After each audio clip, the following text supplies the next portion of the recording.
Welcome to This Explainer. Today, we're jumping right in to peel back the very layers of the internet. We're going to explore the mechanics, the staggering scale, and the true stories hidden within the dark web. Whether you're here to understand those multi-billion-dollar cybercriminal networks or the digital shadows where complete anonymity rules, we're going to map it all out clearly, step by step. Okay, let's dive into this by picturing a massive iceberg. Every day, you log on to check your email, scroll social media, or read the news, right?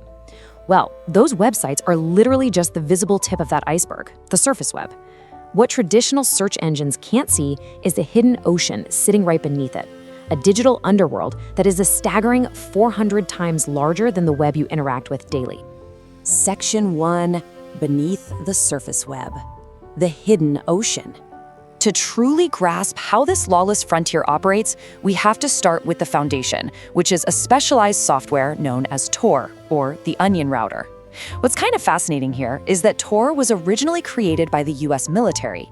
Instead of traveling in a straight line, your data enters the network and bounces through multiple global nodes. At each stop, it gets wrapped in a brand new layer of encryption, like an onion, completely masking your IP address. But encryption alone doesn't build an economy. When you combine Tor's highly masked IP addresses with decentralized, untraceable cryptocurrencies like Bitcoin and Monero, you get this powerful synergy. You no longer need a credit card or a bank account tied to your real identity. It creates the absolute anonymity necessary to fuel a brand new era of global crime. Section 2, The Black Market Boom. Decentralized Crime. The defining moment for all of this actually happened in 2011. A guy named Ross Ulbricht, operating under the alias The Dread Pirate Roberts, launched the Silk Road. This was basically the world's first major darknet marketplace, and it completely revolutionized the illicit drug trade. Buyers could browse thousands of listings, rely on 5-star customer reviews, and just have illegal substances shipped directly via standard mail. It operated with total impunity until a joint task force of the FBI and IRS finally took Ulbricht down in 2013. And during its incredibly brief 2-year lifespan, the Silk Road facilitated a jaw-dropping $1.2 billion in sales.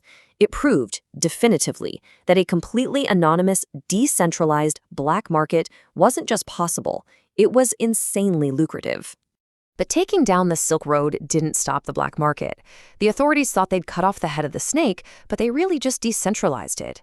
Dozens of new marketplaces rose up from the ashes. Sites like Alphabay and later Hydra Market absolutely dwarfed the Silk Road in size and complexity. Dark web crime transformed from a fringe operation into these massive, highly corporate enterprises. Which brings us to the next really dangerous evolution, Ransomware as a Service, or RAS. Cybercriminal cartels like Revil and DarkSide don't even have to execute every hack themselves anymore. Instead, they write the malicious software and essentially franchise it out. They rent it to affiliates who go out and do the dirty work, and then the central cartel simply takes a cut of the profits.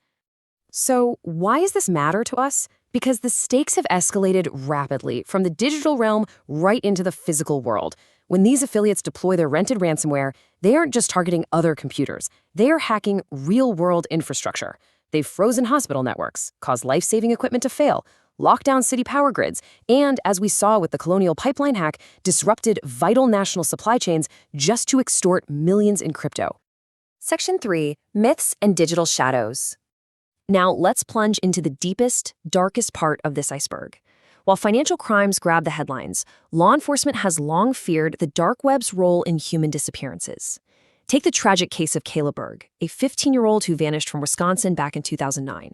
7 years later, this highly disturbing video titled Hi Walter surfaced online showing a captive girl who looked strikingly like Kayla. Police eventually traced this video through layers of forums and suspected dark web mirrors and ultimately proved it was a staged hoax. But it was a terrifying demonstration of exactly how predators can use these networks to trade on human misery. And this brings us to a really crucial distinction, separating the urban legends from the terrifying reality. For years, there have been whispers about red rooms, these interactive, live-streamed torture sites. Well, the truth is, cybersecurity experts have completely debunked these as technical impossibilities. Tor's encryption makes the bandwidth way too slow to support interactive live streaming. But the reality is bad enough. What law enforcement actually finds are complex encryption forums explicitly dedicated to human trafficking and highly targeted predator networks. The real danger often starts exactly where you'd least expect it, on the surface web. Traffickers frequently use the standard apps and social media platforms we all use every day to lure vulnerable targets, like teenagers or runaways.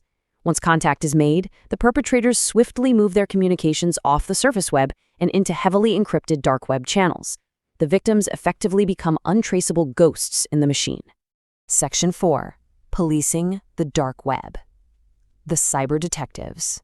So how are these new cyber detectives actually fighting back? First up is blockchain analytics. Investigators trace the movement of Bitcoin across the public ledger, essentially watching the money move until a criminal makes the fatal mistake of converting that crypto into real cash. Second is server infiltration. Law enforcement will literally hack the hackers, quietly taking over a dark web server for months to gather global intelligence on buyers and sellers before anyone even realizes they're being watched. And these tactics lead directly to massive, coordinated wins. International coalitions combining the forces of the FBI, Europol, and Interpol have successfully executed simultaneous global takedowns. Operations like Torrential and Spectre prove that by pooling intelligence, authorities can pull the plug on hundreds of thousands of illicit users, all at exactly the same time. But before we wrap up, it is absolutely vital to recognize the other side of the coin. The dark web is not inherently evil. The exact same encryption that hides a cybercriminal cartel is also a life-saving tool for whistleblowers. It's a necessary lifeline for journalists operating under oppressive regimes, where speaking out means death. And it remains a refuge for ordinary citizens fighting for their basic right to privacy in an era of constant mass surveillance. Like any untamed frontier, this freedom comes with a very real cost.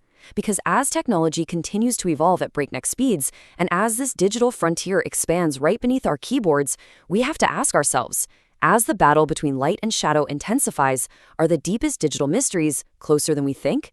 Thanks for joining me on this explainer. Keep learning, stay curious, and always look beneath the surface.